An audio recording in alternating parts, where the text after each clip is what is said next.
Nós estarmos falando para cristãos, por incrível que pareça, eu tive uma série de preocupações em casa na medida que eu estava fazendo os estudos sobre esse tema, por conta da polêmica que o tema por si só traz, né? É um tema muito polêmico, é um tema que traz uma série de informações e desinformações. A princípio eu estava imaginando que essa ideia do movimento da ideologia de gênero era algo resultante do movimento LGBTQ. Aumentou, tem mais uma letra agora. Daqui a pouco eu explico o que significa esse Q. E esse alfabeto parece que não para de crescer, né? Que cada vez inventa uma letrinha a mais. E quando se trata de ideologia de gênero, acreditem, o alfabeto vai de A a Z. E se ainda for possível colocar outras letras, ainda vão colocar. Porque a coisa é mais complexa do que eu imaginava. Então, a primeira coisa que eu descobri sobre essa ideia de ideologia de gênero é que ele não é um movimento encabeçado pelo LGBT. Não é. Eu fiquei surpreso na medida que eu estava lendo. Na verdade, esse movimento começa a partir do movimento feminista. O movimento feminista marxista, financiado por grandes empresas internacionais, com um dos objetivos de controlar a população mundial.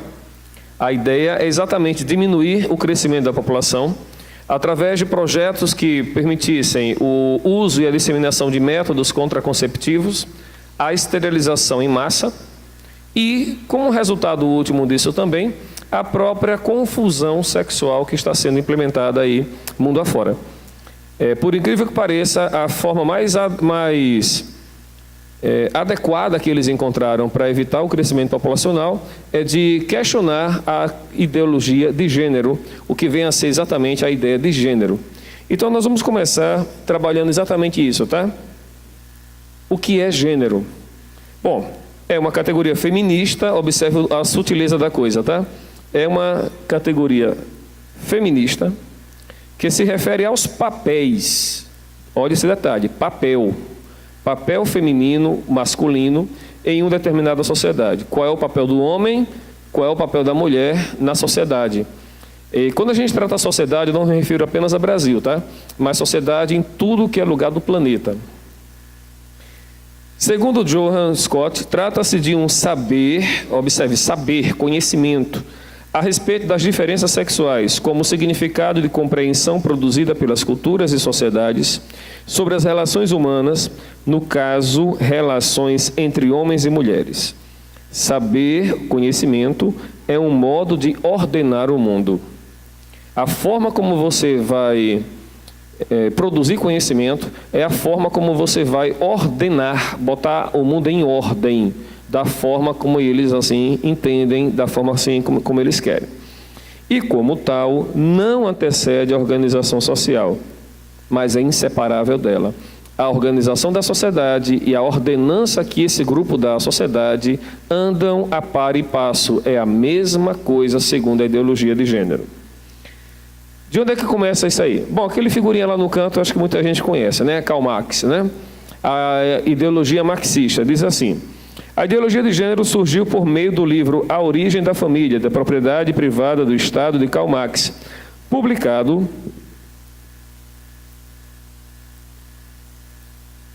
acho que assim fica melhor para mim.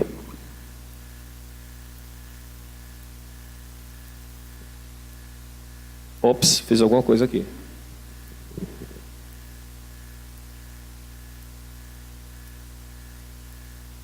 Aí, voltou. Publicado póstumamente, ou seja, após a morte de Marx, por Friedrich Engels, o seu fiel escudeiro, a ideologia do gênero afirma que o comportamento masculino e feminino das pessoas não é decorrente do sexo biológico. Observe a afirmação.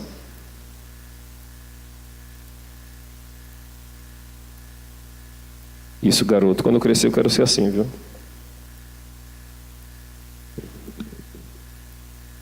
Obrigado, Zico.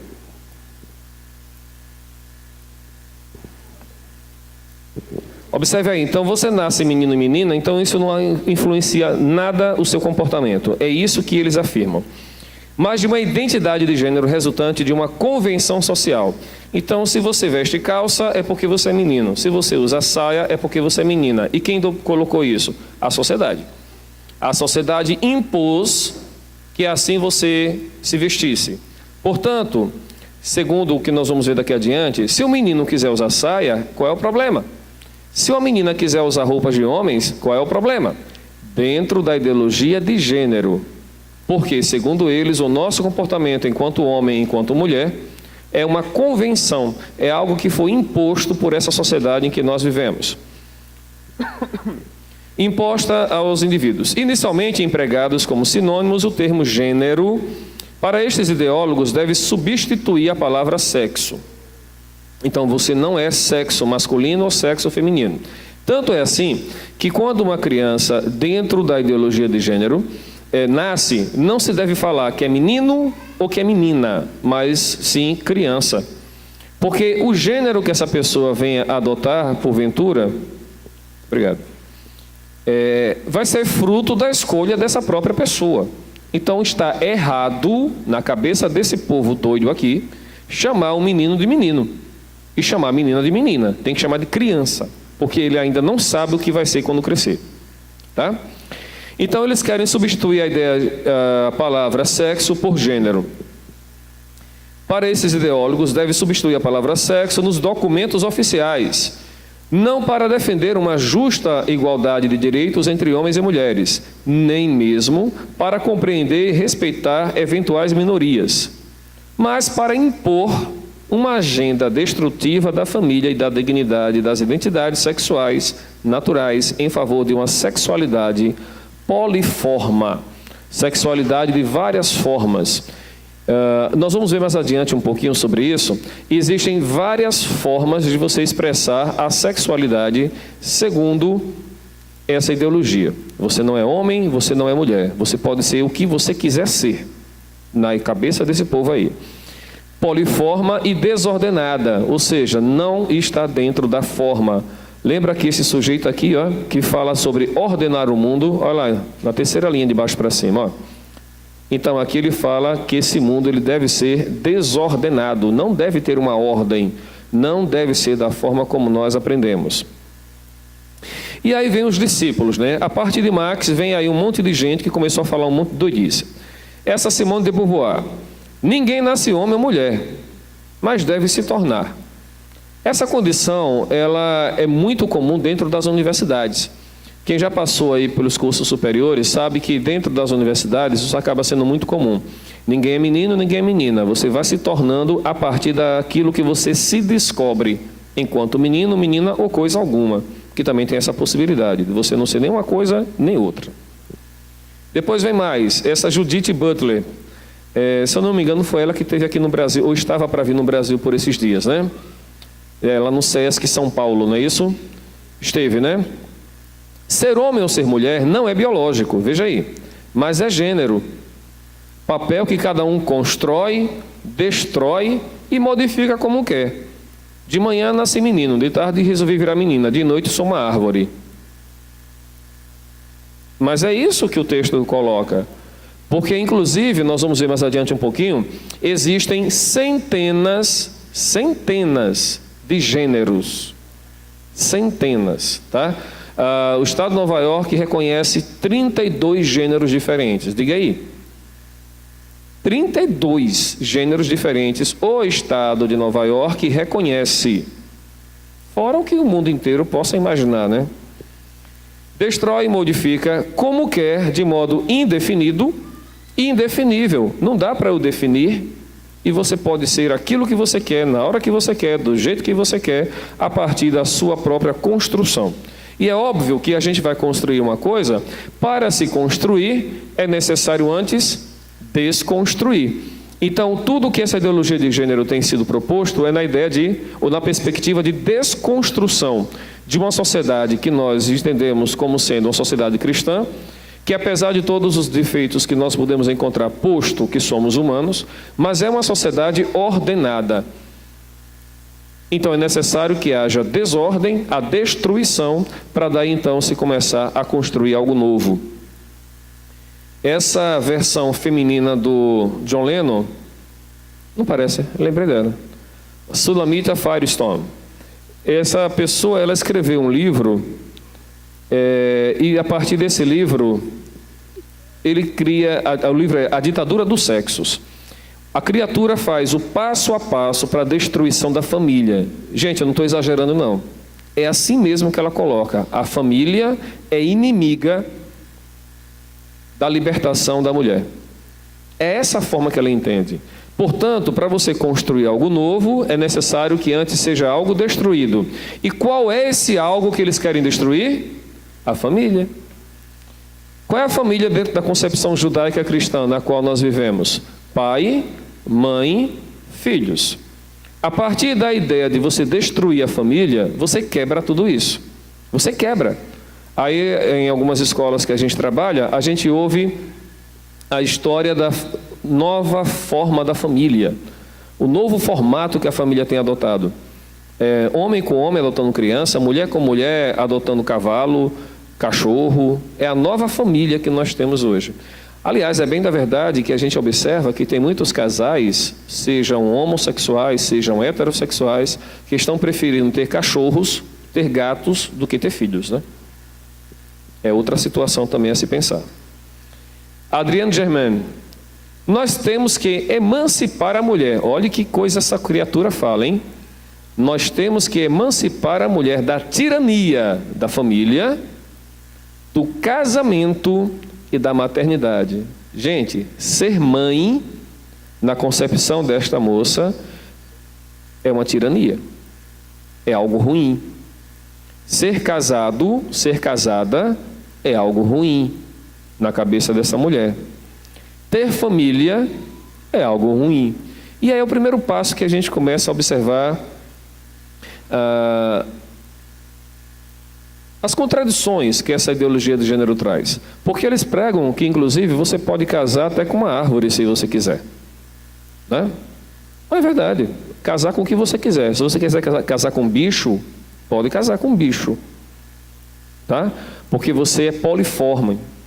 Você tem várias formas de amar, de ser amado. Você tem uma maneira plural de ser o que você quiser ser. Então, a família é tirana. O casamento é tirano e ser mãe não é privilégio, é tirania. Os filhos lhe oprimem, o casamento lhe oprime, a família lhe oprime. Ingrid Davis, é preciso alterar os usos e costumes. Atenção, alterar o quê? Usos e costumes. Quebrar a ideia de complementaridade do homem para a mulher e vice-versa. Não foi assim que Deus fez? Criou o homem, criou a mulher, não é? A mulher foi colocada como ajudadora do homem, o homem amar a mulher e um se completar o outro. Não é isso que a finalidade, a razão de ser da família, que assim foi que Deus criou? É necessário fazer a mulher odiar ser mãe. Olha que sujeito, cara, né? Cara de pau, né? É necessário fazer a mulher odiar ser mãe, ela tem que odiar ser casada e tem que odiar ser dona de casa. Não é isso que a gente vê diariamente na televisão? Vamos lá, vamos ver a novela. Quem são as mulheres mais bonitas da novela? Ela não pega um prato para lavar, vocês já viram isso? Né? É a executiva, toda bem bonita, toda bem cheirosa, bem formosa, não é? E quem é a dona de casa, quem é a empregada? É a pobre, é a preta, lembra do racismo aí? Incutido na cabeça aí da novela, não é? Não tem aquele corpinho escultural da Gisele Bündchen. Não é isso que a gente vê na novela, nos filmes. Porque não é o ideal de beleza. Então, acompanhe o raciocínio que a gente observa dentro da tirania do pensamento único que está sendo imposto por essa ideologia de gênero. Mulher, quem foi que disse que você tem que ser desse jeito? Se liberta disso, mulher. Bora, você pode ser mais do que isso. Você pode falar vários idiomas, você pode ter um emprego que paga muito bem, você pode viajar o mundo, você pode ser sempre bonita, cheirosa, bem elegante, você pode ser sempre ter isso. É a ditadura da beleza, né? A mulher que é magra, linda, cheirosa, solteira, de sucesso, ganha bem, viaja o mundo. E aí? Qual das duas você quer ser aí? Diga aí o que é que a sociedade impõe à mulher. Você quer ser uma Gisele Bündchen ou você quer ser uma Dona Florinda?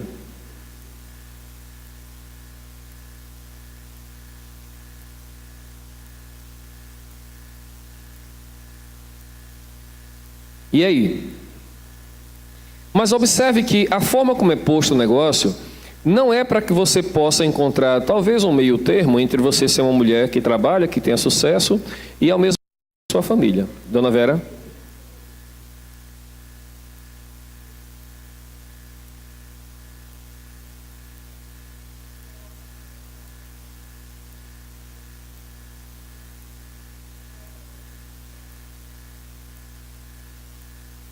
Uma coisa não anula a outra.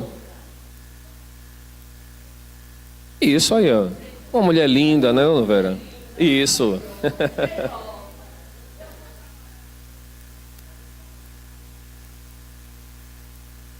E sim. A avó agora. É. Isso.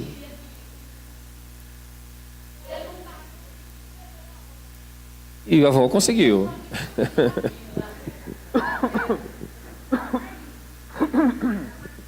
Mas o que a sociedade nos impõe, Dona Vera, não é esse ponto de equilíbrio. Você tem que ser uma coisa ou outra. Não é isso? Ou uma coisa ou outra. E o que a Bíblia nos fala, é que a mulher, ela tem um privilégio, que é ser mãe. É um privilégio ser mãe, né? Gerar alguém dentro de si. É um privilégio que Deus deu à mulher, que tem sido negado por algumas pessoas deliberadamente. Elas optam por não quererem ser. É diferente de alguém que não pode, tá? Agora, alguém que pode e deliberadamente não quer ser, muito provavelmente está nessa ideia da moça da Gisele, né? Mulher de sucesso, linda, barará, barará, barará, né? É mãe, mas tem uma penca de babá para cuidar, né? Então, não é algo que toda mulher tem condições de ser. Mas essa ditadura da beleza que é imposta aí, discretamente pelo Kingsley, é exatamente isso. Você tem que optar entre uma coisa e outra. Mas vamos lá. Olha o sujeito barbudo aí, ó. A família, olha aí o que ele escreveu em um dos seus muitos livros, tá? A família é a primeira opção de classes. Quem já estudou um pouco de Karl Marx, ou quem já leu, ou já ouviu alguma coisa sobre ele, sabe que ele fala muito sobre a luta de classes, né? A burguesia versus proletariado, o detentor do poder político e econômico e a classe trabalhadora, que a única coisa que possui é a sua força de trabalho e vende essa força de trabalho para o patrão em troca de um salário, em troca de algo que lhe mantenha a subsistência para continuar trabalhando para o burguês. É por isso que a gente recebe salário, para a gente se manter e continuar trabalhando para o burguês, tá? O que é que Karl Marx fala sobre isso aí? Que a família é a primeira opressão de classes. É pai e mãe mandando nos filhos. E mais do que isso, é o marido que manda em todo mundo. Essa concepção rasa, porque é algo muito raso, muito baixo, né? O pai que manda em todo mundo, é uma concepção equivocada, biblicamente equivocada. O que nós sabemos é que o pai, ele é o líder, o homem ele é o líder da família, ele é o chefe da família, ele deve ser o pastor da família, ele deve orientar e educar a sua família, mas isso não lhe dá o título de propriedade sobre nada, porque até ele mesmo tem que prestar contas a Deus. Então ele não é o dono, ele é o líder, tá? Mas a forma como Karl Marx nos trata aqui é como se o homem, principalmente o homem, fosse o opressor, assim como a burguesia é a opressora contra a classe trabalhadora, tá? É essa a comparação que ele faz aí. Olha a segunda frase aí. A família é a primeira, a mulher é a primeira propriedade do homem. Alguns anos atrás, eu conversando com outra pessoa, aí eu falava com essa outra pessoa sobre minha esposa, minha mulher.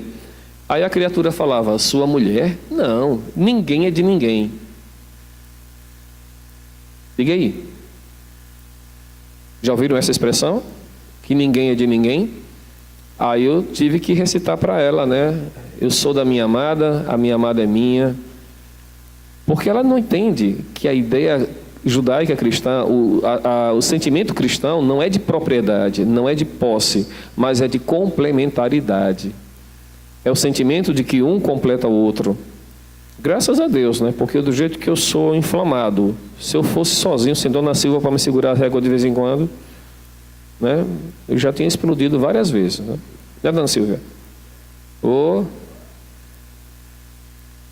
E o outro lado também, né? De vez em quando ela está lenta. Minha filha, diga logo o que você quer, vai, seja objetiva. Faz um arrudeio para chegar no ponto. Acho que toda mulher é assim, né? Vai aos pouquinhos, pela beirada, né? Digo, mulher, vai logo do que você quer. O que diz a ideologia de gênero? Vamos lá.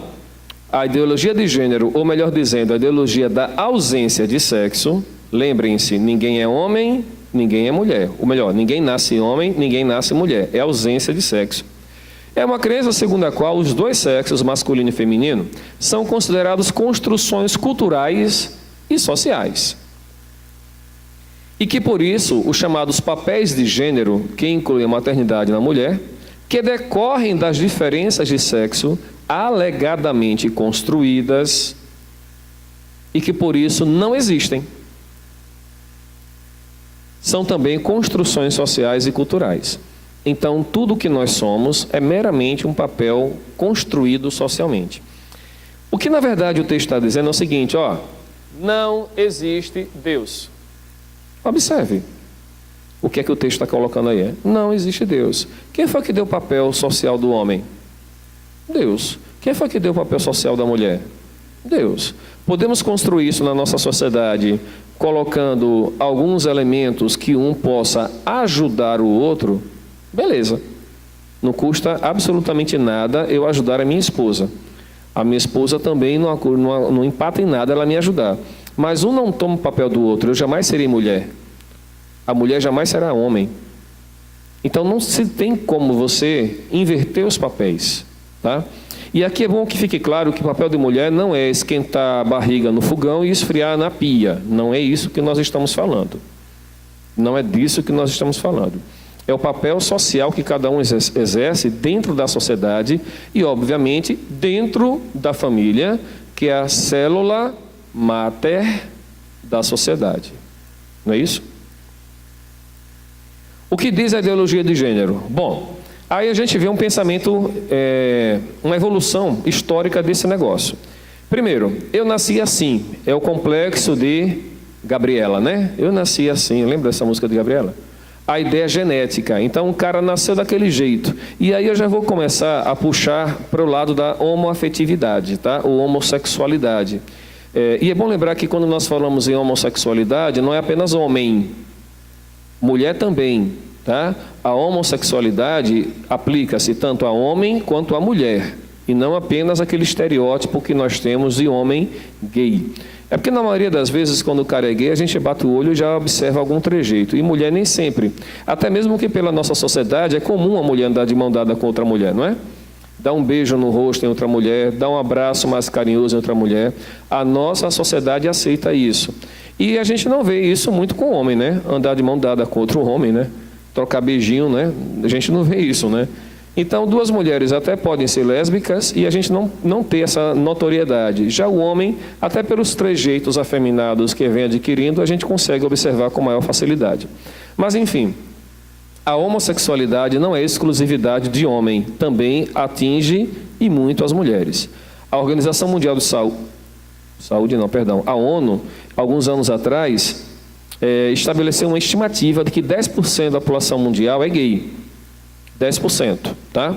Em alguns locais, por questões diversas, principalmente onde você tem um número exagerado de homens, o percentual tende a ser muito maior, e onde você tem um número exagerado de mulher, também é a mesma coisa, tende a ter um percentual maior. Isso não é uma regra, é uma estimativa, tanto porque ninguém ainda, né, sai pelas ruas perguntando quem é gay e quem não é gay. Então, isso são estimativas que a ONU estabelece. Mas vamos lá. Segundo a ideologia de gênero, a pessoa tem essa condição de homo, bi ou sei lá mais o que, a partir de uma condição genética, nasceu desse jeito. O Dr. Marcos Pavione, em outra palestra que deu aqui há algum tempo atrás, falando sobre isso, ele falou que existem alguns estudos sobre a questão do hipotálamo, né, que no homem, na pessoa gay, é diferenciada do hipotálamo de uma pessoa não gay, de uma pessoa hétero. Tá? E também de um cromossomo, ele não lembra agora, eu confesso que era para ter olhado nas minhas anotações e esqueci. Tem um cromossomo lá que sofre alguma alteração nas pessoas que são homoafetivas, mas que isso ainda por si só não é prova cabal de que seja algo genético. Segunda coisa, dentro desse processo evolutivo, é social. O meio me fez assim. Eu sou assim porque eu tive um pai ausente, porque tive uma mãe opressora. Mais ou menos Freud, né? O que Freud tenta explicar. Essa condição também não é uma condição determinante, embora se usou como argumento durante muito tempo para se explicar a homoafetividade. E agora entra a ideologia de gênero, né? A ideia ideológica. Não, nem uma coisa nem outra. Eu quero ser assim e ponto final. Tá? Eu estava assistindo uma palestra do Augusto de Nicodemos e ele colocava o seguinte: essa galera precisa definir o que é, né? Porque tem uma época que diz, não, é genético. Agora diz que não é genético não, é social. E agora é pior ainda, não, nem uma coisa nem outra. É uma construção ideológica. Tá? Tem um documentário, eu não cheguei a assistir o documentário não, mas esse material que está logo embaixo, ó. Documentário mostra gêmeo, tá vendo isso aí? É manchete do G1. Tá? É manchete do G1 Notícias. Documentário mostra gêmeo criado como menina após perder o pênis. O que aconteceu? Um casal canadense, tinham 2 filhos gêmeos, e levou então para o médico fazer a chamada operação de fimose, né? Arrancar o prepúcio. Não está claro se o casal era judeu ou não, mas assim o casal fez. E nisso, o irresponsável do médico usou um bisturi elétrico que cauterizou o pênis do menino. Traduzindo, o pênis do menino caiu. Tá? E aí, é claro, o casal ficou desesperado. Imagine, você ter 2 irmãos gêmeos e acontece uma desgraça dessa. O que é que o casal fez? Por orientação do médico, o casal aceitou fazer a extração da genitália, do que sobrou da genitália, e a construção de uma vagina na criança. E a criança foi criada como menina. Tá? E o documentário mostra, pelo que eu li na sinopse, que essa garoto, nunca se aceitou como garota. Havia um conflito muito grande na cabeça dessa pessoa, na Brenda, né? Que como assim ela passou a ser chamada, de forma que a família inteira ficou desestruturada. A mãe morreu do coração, o pai morreu alcoólatra, e o outro irmão gêmeo suicidou-se. Observe quanta desgraça aconteceu nessa família. Tá? Esse garoto aí, o irmão morreu com overdose, e esse garoto, né, com o tempo, o pai não aguentou a pressão, lá pelos 14 anos, contou a verdade para Brenda, que voltou a ser Bruce, começou a vestir roupas de menino, como ele sempre se sentia, e acabou então casando, teve uma vida relativamente normal. Só que os traumas de tudo isso que aconteceu na vida dele o levou ao suicídio. Em 2008, o Bruce se matou. Isso aí tem sido clássico na literatura mundial em relação a argumentos contrários à ideologia de gênero. Porque, veja, se realmente fosse algo construído socialmente, ora, o Bruce, que virou Brenda, pelo tempo que foi usando vestido, tratado como menina, brinquedos de menina, hormônios de mulher, como é que não virou mulher? Como é que não virou? Pelo contrário, a pessoa vivia se incomodando, a pessoa vivia incomodada sobre isso. Até que o pai contou a verdade. E aí a pessoa começou a se entender que realmente era fruto de um desastre que aconteceu no passado. Vocês podem procurar isso na internet, tá? É o Bruce Reimer. O que diz a ideologia de gênero ainda? Ela dissocia sexo de gênero. Esse pessoal diz que sexo é uma coisa, gênero é outra. Sexo é algo biológico, é genitália. Gênero é algo construído, é a identidade de gênero que está na cabeça de cada um e podem ser dezenas. Em Nova York são 31, 32 não, eu tinha falado 32, né? São 31 gêneros reconhecidos. E a orientação sexual é a atração sexual. O cara pode ter um sexo, a pessoa pode ter um sexo, tem na cabeça um gênero e ainda pode ser atraído por outra coisa. Vocês estão conseguindo entender? Complicado, né? Isso dá um nó na cabeça, não dá um nó na cabeça? Isso é de Deus não, né, filha? Ó, vocês podem, por favor, fazer perguntas, intervenções, fiquem à vontade, tá? Eu achei esse material interessante porque ele é bem resumido. Ó, na cabeça tem lá, identidade de gênero. Como é que a pessoa se enxerga? Quando a pessoa se olha no espelho, o que é que ela vê? É a identidade de gênero. A orientação sexual, o que é que a pessoa sente, né? Qual é o tipo de atração que a pessoa sente sexualmente falando? E o sexo biológico, nasceu o quê? Menino ou menina? Ou ainda intersexual? O professor Marcos Pavioni falou aqui sobre essa condição, né? Então, que é uma anomalia, é bom que fique claro. Então, esse quadrinho aí ajuda a reduzir bastante a ideia do que vem a ser cada coisa aí, tá? É confuso, né? Quer ver mais confusão? Olha aí. Tá vendo a cruzinha lá no começo? A cruzinha para baixo, feminino, né? A setinha para cima, masculino. E o resto, não me pergunte. Não me pergunte. Como é que alguém consegue, sabe? Aí nós temos quanto? 8, 4, 32, né? Está em inglês, ainda bem que está em inglês, para ninguém dar um nó na cabeça. Mas vamos lá, isso tudo é aceitável. Isso aí, vocês já viram isso em algum canto? O que é que isso traduz aí? Nova era, mas qual é a filosofia, qual é a mensagem que isso traz? Sempre tem um bem no mal e um mal no bem. Yin e Yang, é o feminino e o masculino. Ou seja, dentro do feminino tem algo masculino, dentro do masculino tem algo feminino. E sabe o que é pior? Tem muito cristão com esse troço aí pendurado no pescoço.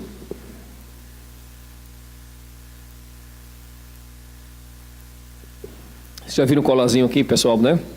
Adolescente, então, adora esse negócio, né? Mas o significado dentro da lógica que nós estamos tratando é exatamente essa. O feminino e o masculino, dentro da lógica cristã de complementaridade, não é essa relação aqui. É um possuir ou estar dentro do outro. Então, todo homem tem o Pepeu Gomes, que tinha uma música, né? O masculino e o feminino, né?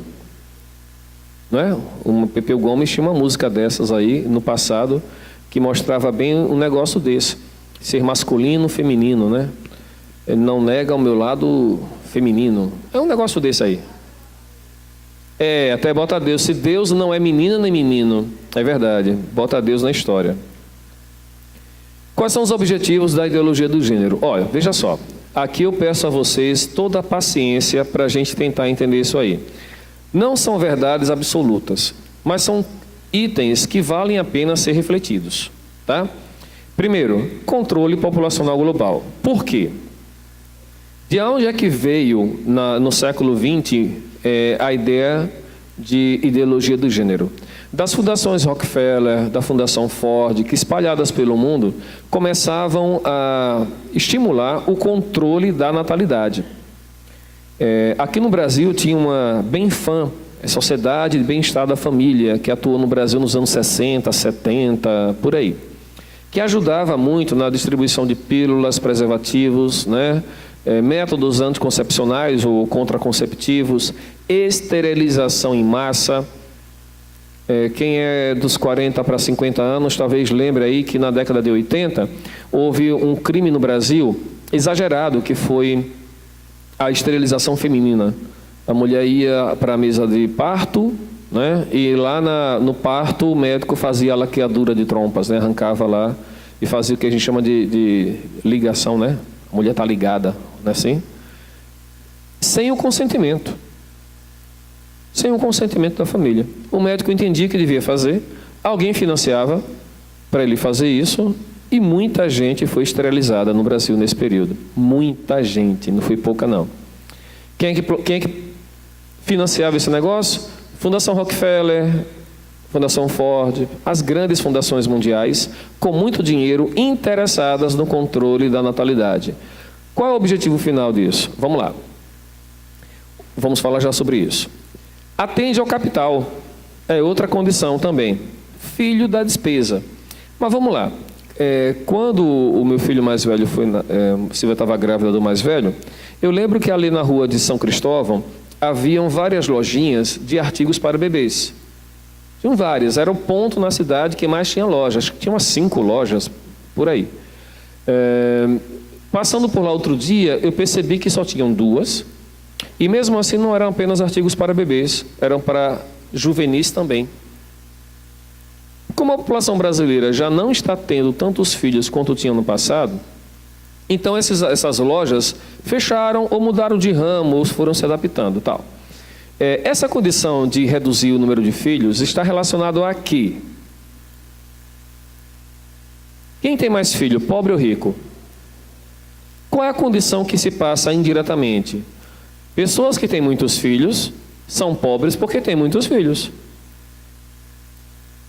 Entenderam isso? As pessoas que são pobres porque têm filhos. E a condição o que nós vamos observar é que a gente chama essas pessoas de ignorantes ainda, né? Porque têm muitos filhos, né? São ignorantes. E o que nós vamos observar é toda uma campanha velada de que é necessário o controle de natalidade. Aqui no Brasil isso não foi imposto, mas indiretamente acontece. O que é que nós vemos invariavelmente? A maioria dos casais tem até 2 filhos. Até. Porque já tem muitos que têm apenas 1. E tem aqueles que preferem criar cachorro. Eu conheço gente assim. Eu tive alunos assim. Eu tive uma aluna que ela tinha 3 cachorros e nenhum filho. Porque ela queria ter filho. Perdão, ela queria ter o cachorro, mas não queria ter filho. Vaidade, deixar aquele corpinho de Gisele Bündchen, sabe? Por pura vaidade. Então, aí o que atende ao capital? Indústria do turismo. Veja só, você tem filhos pequenos, tu vai viajar como? Tu vai viajar como? Vai. Ou leva os filhos e aumenta bastante a despesa da viagem, ou você não vai. Então é melhor não ter filho. Indústria do turismo e entretenimento. Indústria de bens e serviços. Eu não posso assinar o pacote Sky Mega. Qual o pacote mais caro da Sky? Eu não posso assinar o pacote mais caro da Sky. Por quê? Eu tenho 2 filhos para alimentar. Então é melhor eu reduzir e isso o meu pacote, então isso reduz o consumo, portanto atrapalha a indústria. Acúmulo de capital. Gente, o que é que o Senhor nos fala quanto a isso? Devemos acumular tesouro embaixo do colchão, não é isso? Não, tem certeza? E o que é que a Bíblia nos fala sobre isso? Tesouros no céu. É isso que nós temos que fazer. Mas a sociedade diz o quê? Acumular, né? Tem que ter o carro mais novo, a casa mais bonita, a roupa melhor, mais cara, de marca, né? E menor gasto com previdência pública. Olha, não seria legal o governo não ter tanto gasto com a previdência? Não é? O governo, coitado, gasta demais com a gente. Gente, vamos ajudar o governo, né? O governo gasta demais com assistência. Vamos ajudar o governo. Como? Vamos ter menos filhos, né? Aí a gente não vai ter pessoas para, caso a gente morra, receber a pensão, né? Não vai ter. Então vamos ajudar o governo. Entre outras tantas coisas que a gente pode observar aí, é que a questão do capital é uma situação que tem promovido o estímulo à redução do número de filhos. Vamos lá que o tempo já está correndo. Governo mundial. Todo mundo sabe que a Bíblia nos fala sobre um governo mundial, todo mundo fala sobre isso, a gente está bem ciente desse negócio. Se tiver menos pessoas a contestar a implantação de um governo mundial, melhor. E se a gente mantiver o controle sobre essa população, Melhor. Aí a gente pode partir na ideia da teoria da conspiração. Eu não vou entrar nesse viés agora, porque o nosso tempo não permite. Mas os objetivos da ideologia de gênero, com certeza absoluta, não são ideologias, ou não é uma ideologia, que atenda aos princípios cristãos. Isso é com certeza absoluta, tá? Olha aí, consequências da ideologia de gênero no mundo. Na Alemanha, pais foram presos por apoiarem filhos que não queriam assistir aula de educação sexual segundo a ideologia de gênero. As crianças não quiseram ver imagens de pessoas nuas, porque é assim que estimula, tá? As crianças não quiseram ver imagens de pessoas com relações sexuais promíscuas, que é isso que a ideologia de gênero traz, e por conta disso os pais foram presos. Suécia é o segundo país do mundo em estupros. Os banheiros das escolas são coletivos. Não tem banheiro para menina, não tem banheiro para menino. É um tipo de banheiro só. Canadá, o Estado determina como os pais devem educar os filhos. E nisso eu me lembrei do Alisson e da Mísia. Na hora que eu estava lendo sobre isso, fiquei louco com eles. Tá? Holanda, poligamia. Aí tem uma cena bem interessante no documentário que eu assisti. A criatura era o seguinte, eram 2 mulheres casadas, 2 homens casados, tinham relação entre os 4 e apareceu um quinto que dava assistência aos 4. Conseguiu entender? As 2 mulheres queriam ter filho, como nenhum dos 3 se sentia à vontade, vocês me entenderam, né? Porque já tem criança aqui na sala, tá? Como nenhum dos 3 se sentiam à vontade em atender a necessidade da mulher, então surgiu um 6º na história. A mulher está grávida e aí ela assinou um contrato com um dos caras para serem pais biológicos, ou seja, no registro, porém um contrato entre os 5 para educar o filho. Entenderam alguma coisa? Deu para entender isso? É isso que estão pensando mesmo. Noruega, pais perdem a guarda dos filhos por serem muitos cristãos. Diga aí. As crianças, conversando com a diretora da escola, disseram que não aceitavam determinada atividade lá porque aquilo não era de acordo com o que a Bíblia ensinava. A diretora chamou o conselho tutelar da região, pegou os 3 filhos da mulher, os 3 filhos, e já levou para adoção. Ela perdeu os 3 de uma vez, para adoção. Tinha um 4º filho que ela estava amamentando. Quando ela foi na escola pegar os filhos que já não estavam, porque foram levados para adoção, ela foi para a delegacia prestar queixa. Quando chegou em casa, o conselho tutelar foi lá pegar o bebê que estava ainda amamentando. Ela perdeu os 4 filhos porque eram cristãos. Vocês estão pensando que é brincadeira ser cristão no mundo? Depois ela conseguiu a guarda, reaver a guarda, depois de quase 1 ano de luta. Reino Unido, elevação em 1000% de crianças em tratamento psicológico por conta dessa questão da ideologia de gênero sendo aplicada nas escolas. O que diz a Bíblia? Bom, de cara a gente já vê que menino é diferente de menina. Criou Deus o homem à sua imagem, a imagem de Deus o criou, homem e mulher os criou. O que nos diz a Bíblia? Por que Deus criou o homem? Olha lá a resposta, pode colar, eu deixo. Para louvor da sua glória, exatamente. E por que Deus criou a mulher? Está sem resposta.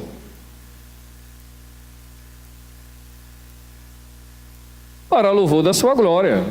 Não foi para isso que Deus criou a mulher também? E ambos juntos, tendo seus filhos para louvor da glória do Senhor. E aí, para não decepcionar as irmãs que lembraram lá de ser a mulher auxiliadora, eu lembrei aí do Gênesis para a gente observar. O que nos diz a Bíblia? Bem, aí a gente já entra diretamente na questão da homoafetividade. E aí eu peguei alguns textos, né, que hoje em dia parecem bem mais contundentes. Não se aproxime de uma mulher para se envolver sexualmente com ela quando ela estiver na impureza da sua menstruação. Não se deite com a mulher do seu próximo. Não entregue os seus filhos para serem sacrificados a Moloque. Eu coloquei esse versículo aí por uma questão muito simples. Dá para observar que Deus está colocando a relação sexual ilícita com sacrifício aos ídolos como a mesma coisa? Ou no mesmo patamar de gravidade? Dá para perceber isso? Naquela época, pais pegavam seus filhos e colocavam para serem queimados vivos em homenagem a esse deus Moloque. Tá? Olha aí esse outro que eu grifei. Não se deite com um homem como quem se deita com a mulher. É repugnante. Em outro versículo, em outra versão achei, é abominação. Não tenha relação com animal. Mulher nenhuma se porá diante de um animal para se juntar-se a ele. É depravação. O que nos diz a Bíblia? A mulher não usará roupas de homem e o homem não usará roupas de mulher. Eita, tem muita mulher usando calça. E agora? E agora? Não tem resposta. Por que tem muita mulher usando calça? A calça, ela tem a possibilidade de ter modelo masculino e feminino? Ah, menos mal, né? É normal que um homem vista um modelo feminino de mulher? De calça de mulher? Bom, não era normal, mas hoje em dia... Você já viram aquelas calças coladas que para o cara entrar na calça tem que usar envelopamento, né? Eu não sei como aquele povo cabe naquela calça, rapaz. É impressionante. E quais baixos, é verdade. É verdade. Também derrubou as acomodações dos prostitutos. Vocês estão lendo bem, é prostituto mesmo, tá? Prostituta não. A gente vê muito na Bíblia a questão da prostituta, mas aqui nós estamos vendo prostitutos, garotos que também se prostituíam, tá? É bom lembrar que a prostituição não é algo apenas relacionado à troca por dinheiro, sexo por dinheiro. Não é apenas isso. Lembre-se que a prostituição está relacionada a qualquer tipo de ato sexual. Romanos capítulo 1, tem alguns versículos aí para a gente lembrar. Por isso Deus os entregou à impureza sexual segundo os desejos pecaminosos dos seus corações, para o quê? Degradação dos seus corpos entre si. Preste bem atenção a esses versículos, a gente vai entender já já, porque tem tanta gente aí nesse mundo na prática homossexual. Por causa disso, Deus os entregou às paixões vergonhosas. Até suas mulheres trocaram suas relações sexuais naturais por outras contrárias à natureza. Da mesma forma, os homens também abandonaram as relações naturais com a mulher e se inflamaram de paixão uns pelos outros. Começaram a cometer atos indecentes, homem com homem, receberam em si mesmo, atenção, receberam em si mesmo o castigo merecido pela sua perversão. Aqui não é apenas a questão do homem homossexual, mas observando do contexto que vem do versículo anterior, a mulher também recebe em si o castigo merecido. Além do mais, visto que desprezaram o conhecimento de Deus, Deus, os entregou a uma disposição mental reprovável para praticarem o que não deviam. A ideologia de gênero não é nenhuma novidade. Entretanto, observe que o próprio Deus permitiu que isso acontecesse em função da condição do homem em rejeitar o Deus vivo, em rejeitar a palavra de Deus. Você não quer, meu filho? Então vá, agora aguenta as consequências. Traduzindo, seria mais ou menos isso que Deus coloca. O que nos diz a Bíblia ainda? Vocês não sabem que os perversos não herdarão o reino de Deus? Não se deixem enganar, nem imorais, gente que fala muita pornografia, palavrão, nem idólatra. É bom lembrar que idólatra não é apenas imagem, mas é tudo aquilo a quem você presta culto, dinheiro, seus filhos, sua família. Nem adúlteros, nem homossexuais, quer sejam ativos ou passivos. Tanto faz ser ativo ou passivo, está se deitando como homem, com outro homem, ou se deitando com outra mulher. Nem ladrões, nem avarentos, nem alcoólatras, caluniadores, trapaceiros herdarão de Deus. Assim, aí que eu acho que eu fiz questão de colocar esse versículo aí. Assim foram alguns de vocês. Assim foram alguns de vocês o quê? Tudo aquilo dos versículos anteriores. Existe ex-idólatra? Existe ex-imoral? Existe ex-adúltero? Existe ex-homossexual? Aqui a palavra de Deus diz que tem. Se a palavra de Deus diz que tem, quem sou eu para dizer que não tem? Não é verdade? Vamos lá. Davi era gay. O rei Davi. E sucedeu que, acabando ele de falar com Saul, a alma de Jonatas se ligou à alma de Davi, e Jonatas o amou como a sua própria alma. E Saul naquele dia o tomou, e não lhe permitiu que voltasse para a casa de seu pai. E Jonatas e Davi fizeram aliança, porque Jonatas o amava como a sua própria alma. E Jonatas se despojou da capa que trazia sobre si, e a deu a Davi, como também as suas vestes, até a sua espada, e seu arco e seu cinto. Jonatas tirou a roupa e deu a Davi. Jonatas, meu irmão, por tua causa meu coração me comprime. Tu me eras tão querido. Tua amizade me era mais preciosa que o amor das mulheres.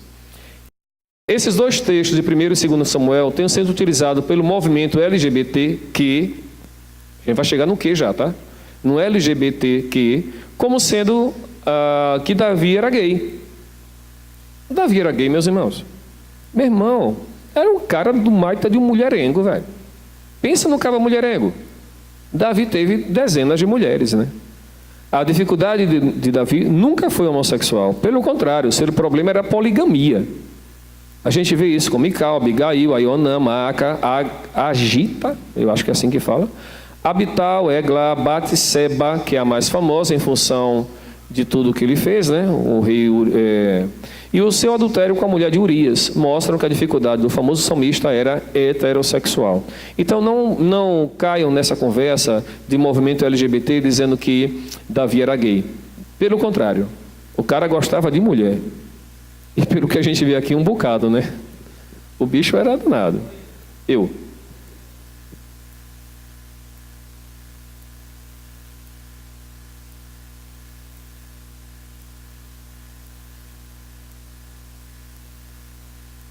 Isso mesmo, amizade fraterna. A gente vê lá em Salmos que há amigos mais achegados que irmãos. E aí o caso é exatamente esse, né? E a igreja? Vamos lá, vamos partir para os finalmente. E a igreja? A homossexualidade é julgamento de Deus, sobre uma sociedade que o abandonou. A sociedade apóstata abandonou a Deus e por isso então a homossexualidade é consequência disso. Adorando a criatura em vez do Criador. A prevalência da homossexualidade é o efeito, é a consequência e não a causa da ira de Deus. Ou seja, Deus já está derramando a sua ira sobre a sociedade. Daí porque tanto gay por aí. Visitando essa sociedade. A gente percebe isso, claro, meus irmãos, quando nós observamos em qualquer lugar quanta gente afetada com esse problema tem. E isso demonstra claramente pessoas que estão longe da presença de Deus. E a igreja ainda? Vivemos o politicamente correto. Não vou falar dessa forma não, para não ofender, porque é meu amigo, porque eu gosto. Não é questão de ofender. Você não tem que botar o dedo na cara de alguém e xingar o cara. Mas você tem que, em amor, dizer, olha, você precisa de Cristo. É disso que você precisa. Você não precisa de outro homem, não. Você precisa de Cristo. Você precisa entregar a sua vida ao Senhor. É disso que você precisa. Mas nós optamos pelo politicamente correto, né? Para não ofender, para não desagradar, então a gente também se cala. E às vezes até concorda, o que é pior. Aliás, na verdade, nem sei o que é pior. Se é concordar ou se calar. Vivemos o politicamente correto, a todo momento a estética emocional, ou seja, parecer-se bonito, ficar bem na fita, né? Sobrepuja a ética cristã. Tem sido relegada em benefício do politicamente correto. A igreja recusa-se a assumir sua responsabilidade para preservar a sociedade desse mal. Tão sério. Tendo abdicado de seu papel profético como porta-voz de Deus para a nação. Cadê o profeta Natan dos dias de hoje? Para colocar o rei no seu devido lugar. Cadê o profeta Natan? Onde estão os profetas Natan? Nós estamos indo lá para Romanos 12, né? Quando nós não devemos tomar a forma deste mundo. Quando lá em Romanos 12 fala que nós não devemos nos conformar com este mundo, não é para você ser um eterno inconformado, reclamão de tudo, não. É não tomar a forma, é não tomar o jeito que o mundo traz. É você não ser o politicamente correto para não desagradar seu colega de trabalho. Eu comprei brigas homéricas, sabe? Na escola que eu trabalho, porque você sabe que escola o que não falta é gay, né? E aí eu comprei brigas homéricas, a ponto de ser chamado de homofóbico e o que você puder imaginar. Por conta disso, porque eu estava falando da verdade e as pessoas não entendiam. Achavam que eu simplesmente queria acusar a outra pessoa. Como o cristão deve responder à ideologia de gênero? A igreja deve confrontar esse tipo de ideologia a partir das Escrituras. E não dizer que está errado porque está errado e acabou. Não é assim não. Por que está errado? Baseado em quê? Você argumenta o quê para mostrar que aquilo está errado? Por isso a necessidade de conhecermos a Bíblia. Sabe uma coisa que eu acho interessante? Quando eu me converti, uma das coisas que eu aprendi é que a Igreja Presbiteriana do Brasil, ela ensinava muito a palavra. E eu percebi que é verdade. Mas de um tempo para cá, o que eu tenho observado é que as pessoas não querem aprender a palavra. Não querem gastar tempo lendo a palavra. Não querem se debruçar sobre a palavra. Não querem ler a palavra e usam tudo como argumento. Eu estou muito ocupado. E nisso vem um testemunho a Jeová e passa a perna na gente. Quando eu cheguei dentro da igreja presbiteriana, uma coisa que eu aprendi é que os testemunhos de Jeová confrontavam todo mundo, menos quem?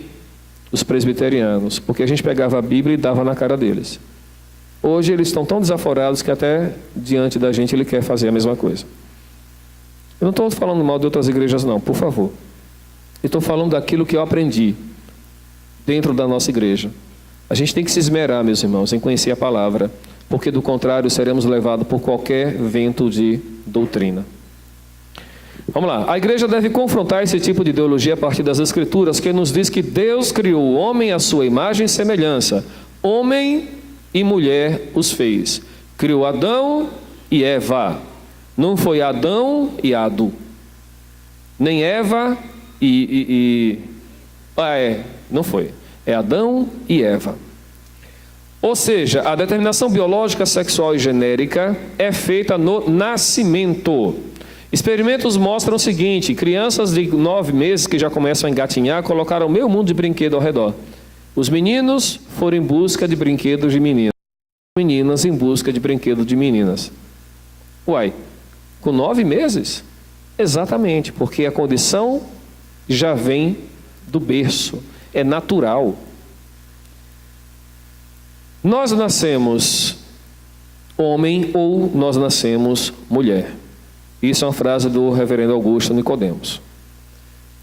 Devemos amar o pecador, mas odiar o pecado. Devemos nos opor à ideologia política do movimento LGBT, lésbicas, gays, bissexuais, transexuais e movimento queer. Q-U-E-E-R.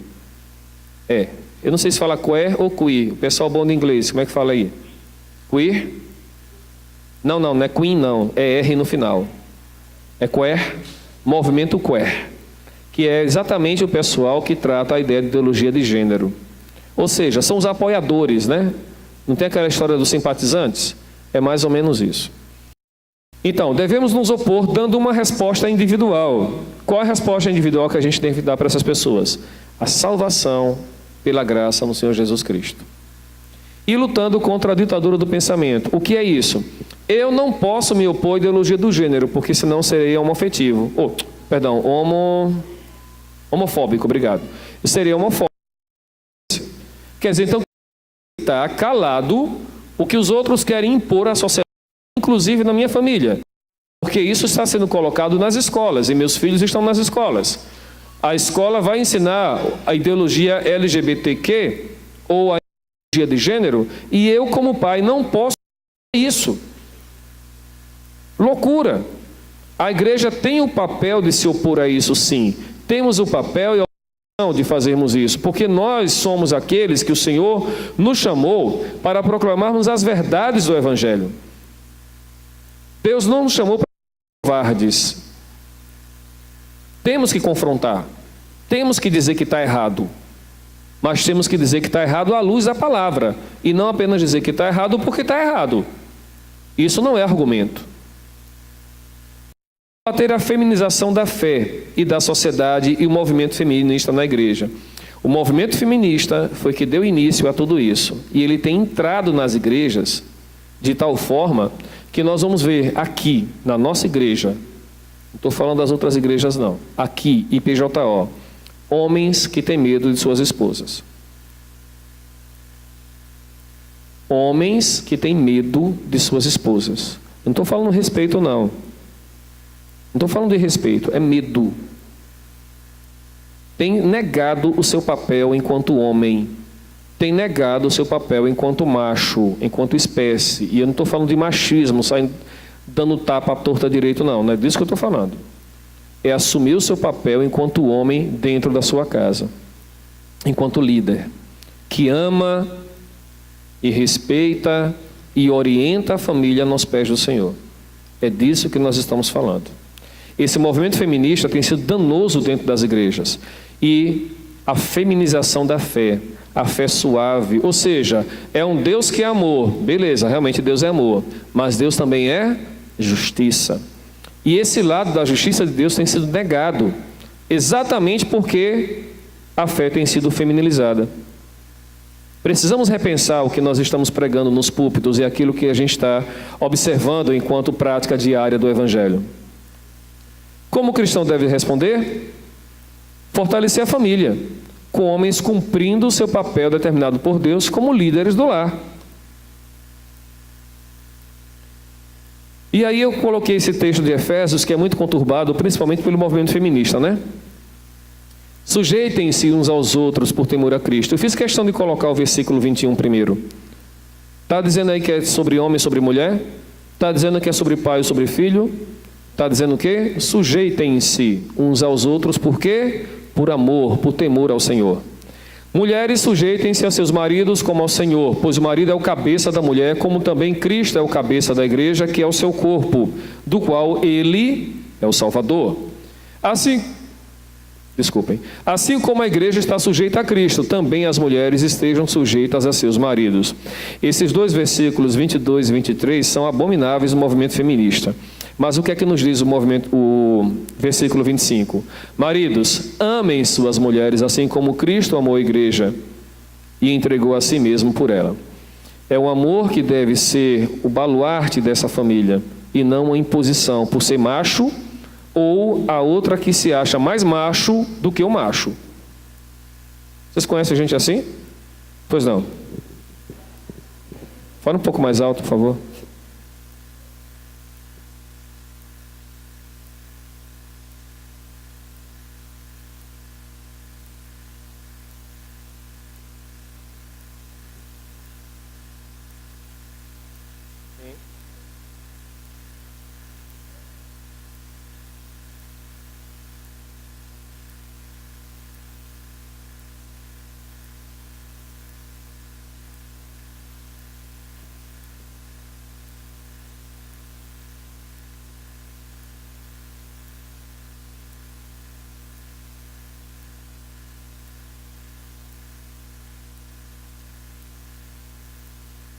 Você fala bem, Mirtes. Existe um diferencial entre feminismo e feminista.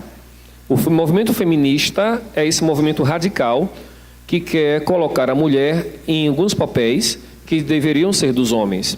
E o movimento do feminismo é a mulher entendendo o seu papel enquanto mulher junto à sociedade, junto ao seu marido. Você fala muito bem quando o movimento feminista apoia aborto, apoia uma série de coisas que nós cristãos somos contra. E o que eu estou colocando é o movimento feminista dentro da igreja, é disso que eu estou colocando. Sim, o esclarecimento é necessário, concordo com você. Uhum.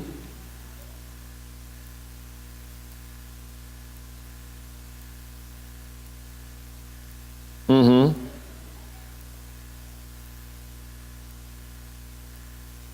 E uma outra coisa importante, Mirtes, na sua fala, e é muito bom, oportunidade para a gente esclarecer isso, que direitos sociais iguais é uma coisa. Inversão de papéis ou sobrepujação de um direito sobre outro já é uma outra situação. Muito bem, obrigado pela contribuição. A ideologia de gênero é mais radical rebelião contra Deus, que é possível. O ser humano não aceita que é criado homem e mulher, e por isso diz, eu decido. Esta é a minha liberdade, contra a experiência, contra a natureza, contra a razão, contra a ciência. É a perversão final do individualismo, rouba ao ser humano o que lhe resta da sua identidade, ou seja, o de ser homem ou mulher, depois de ter perdido a fé, a família e a razão. Não seria a razão aí, botei nação. É uma ideologia diabólica, embora toda a gente tenha uma noção intuitiva de que trata de uma mentira. A ideologia de gênero pode capturar o senso comum e tornar-se uma ideologia dominante no nosso tempo, incluindo dentro das igrejas. Qual a resposta que nós demos à ideologia de gênero? Não. não a ideologia de gênero, e sim a família. É isso que a gente precisa lembrar. A nossa família é bênção de Deus. Fomos criados homem, mulher, à semelhança do nosso Deus. E tudo que é fora disso é abominação. Tudo que é fora disso vem do maligno. E nós, enquanto igreja de Cristo, enquanto célula do corpo de Cristo, temos que nos posicionar sim, sem medo. Tem medo de quê? Se nós temos o próprio Deus ao nosso lado, se nós estamos utilizando da sua palavra para proclamar o Evangelho e as verdades bíblicas, vamos temer o quê? Vamos temer quem? Não devemos ter medo. Pelo contrário, devemos empunhar a espada, o escudo, a armadura de Deus e ir para a batalha. A igreja tem sido muito recuada diante disso. Temos que avançar e não permitir que as portas do inferno resistam. Temos que saquear o inferno e não deixar que o inferno bata a nossa porta. Que Deus tenha misericórdia de nós, que Deus nos abençoe e nos dê um bom dia em sua presença. Vamos orar? Vamos ficar em pé?